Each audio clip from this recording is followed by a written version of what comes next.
देश में भगवान शिव के बहुत सारे शिवलिंग हैं, लेकिन शिव के 12 ज्योतिर्लिंग का विशेष महत्व है।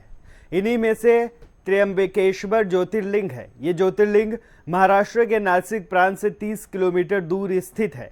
मंदिर के अंदर 3 छोटे छोटे ज्योतिर्लिंग हैं। इसे ब्रह्मा, विष्णु और महेश के रूप में देखा जाता है।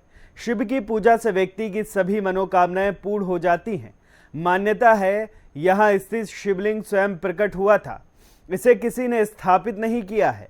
ये मंदिर गोदावरी नदी के तट पर स्थित है।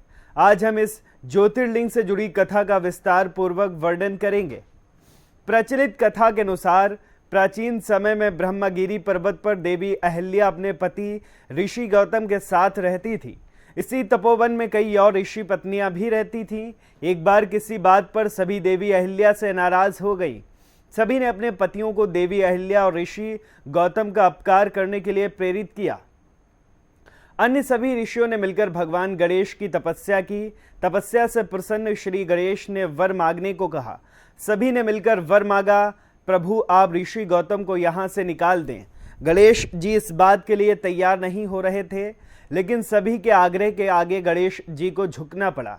गणेश जी ने एक दुर्बल गाय का रूप धारण कर लिया और ऋषि गौतम के खेत में चढ़ने लगे। जैसे ही ऋषि गौतम ने गाय को पतली छड़ी से मारकर भगाना चाहा, वो वहीं गिरकर मर गई। सभी ऋषियों ने गौतम ऋषि पर गौहत्या का आरोप लगा दिया। सभी ऋषियों के कहने पर गौतम श्री को आश्रम छोड़ के जाना पड़ा। हालांकि ऋषियों ने उनका किसी भी जगह पर रहना दूभर कर दिया। सभी ऋषियों ने कहा कि इस गौ हत्या के पाप से प्रायश्चित करने के लिए देवी गंगा को यहाँ लाना होगा।